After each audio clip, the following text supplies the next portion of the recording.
प्रधानमंत्री मातृत्व वंदना योजना के तहत लाभार्थियों का ऑनलाइन फॉर्म भरने के लिए रजौली में आंगनवाड़ी सेविकाओं को प्रशिक्षण दिया गया। बुधवार को रजौली इंटर विद्यालय स्थित बाबूलाल परीक्षा भवन में आयोजित एक दिवसीय प्रशिक्षण कार्यक्रम में जिला से आई PMMVY की जिला मिशन समन्वयक सह प्रशिक्षक हिना तबस्सुम ने महिला पर्यवेक्षिकाओं की उपस्थिति में सभी आंगनवाड़ी सेविकाओं को ऑनलाइन आवेदन फॉर्म भरने की जानकारी दी। एक दिवसीय प्रशिक्षण के दौरान जिला प्रशिक्षक ने आंगनवाड़ी सेविकाओं को एक एक बिंदुओं पर पूरी गहनता से प्रशिक्षण दिया। प्रशिक्षण के दौरान प्रशिक्षक ने प्रधानमंत्री मातृत्व वंदना योजना का ऑनलाइन आवेदन फॉर्म भरने के दौरान प्रयोग में आने वाले कागजातों के बारे में विस्तार से जानकारी दी। उन्होंने बताया कि ऑनलाइन आवेदन फॉर्म भरने के दौरान किन किन कागजातों की ज़रूरत होगी और वह कागजात लाभार्थियों को कहां से उपलब्ध होगा, इसके बारे में भी पूरी जानकारी दी। आंगनवाड़ी सेविकाओं को बताया गया कि वे लोग अपने पोषक क्षेत्र के लाभार्थियों को प्रधानमंत्री मातृत्व वंदना योजना का लाभ दिलाने के लिए अपने मोबाइल से ऑनलाइन आवेदन फॉर्म भरेगी। एक लाभार्थी का आवेदन फॉर्म ऑनलाइन करने पर आंगनवाड़ी सेविकाओं को 250 रुपये की प्रोत्साहन राशि दी जाएगी।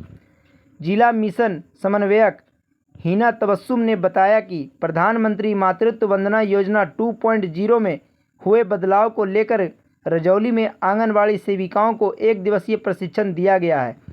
पहले इस योजना में प्रथम गर्भवती को सिर्फ लाभ दिया जाता था, लेकिन मार्च 2023 के बाद द्वितीय कन्या संतान का जन्म होगा तो उनको भी यह लाभ मिलेगा। इसके लिए भारत सरकार ने कुछ बदलाव किए गए हैं। पहले 3 किस्तों में प्रथम गर्भवती को यह पेमेंट दिया जाता था।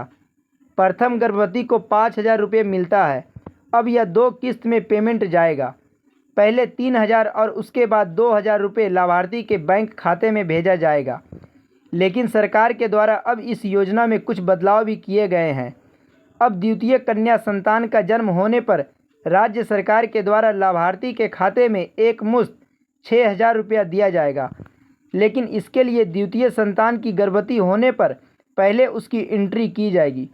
एंट्री करने के बाद जब उनका प्रसव होगा तो फिर से उनका डाटा अपडेट किया जाएगा और उसके बाद 6,000 की राशि का भुगतान किया जाएगा।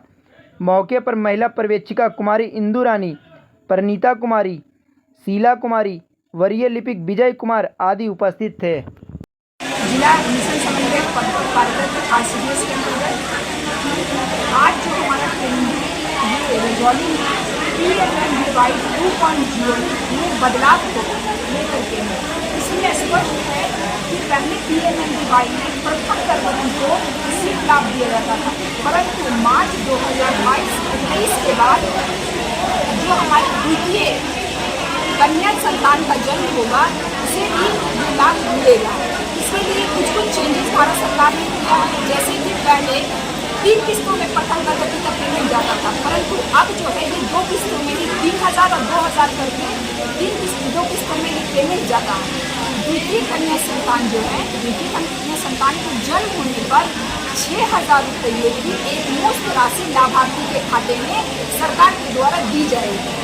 लेकिन यहाँ पर मैटर ये है कि हमारा जो प्रथम द्वितीय संतान होगा उसका हमें एंट्री आपको पहले करना पड़ेगा। मीन्स ये नहीं कि डिलीवरी के बाद हम डायरेक्ट उसकी एंट्री करेंगे और उसको पेमेंट जाएगा। जी नहीं, जैसे ही द्वितीय गर्भवती क्षेत्र में रहती है महिलाएं तो उनका एंट्री हमें पहले करना पड़ेगा। एंट्री करने के बाद जब उनको डिलीवरी होगा तो फिर से उनका अपडेट एंट्री कर उन्हें 6,000 की राशि देगा।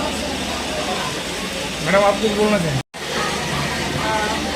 ये पहले जो PMMVY के तहत जो लाभ दिया जा रहा था उसमें कुछ चेंज हुआ है। हाँ, उसमें जो चेंजिंग हुआ है उसमें कुछ ट्रेनिंग देने का आवश्यकता महसूस हुआ। पहले तो एक प्रथम लाभुक को दिया जाता था, लेकिन अब है तो दूसरे लाभुक अगर कन्या रहेगी तो उनको भी लाभ होगा। तो इस संबंध में डिस्ट्रिक्ट कोऑर्डिनेटर मीना खान ने अच्छे से जानकारी दे दी है, सभी को ट्रेनिंग दे दी है। अब हम चाहते हैं कि बेहतर तरीके से फील्ड में काम हो और सेविकाएँ जितना भी फॉर्म है, जितना योग्य लाभुक है उसका एंट्री हो सभी का। Thank you.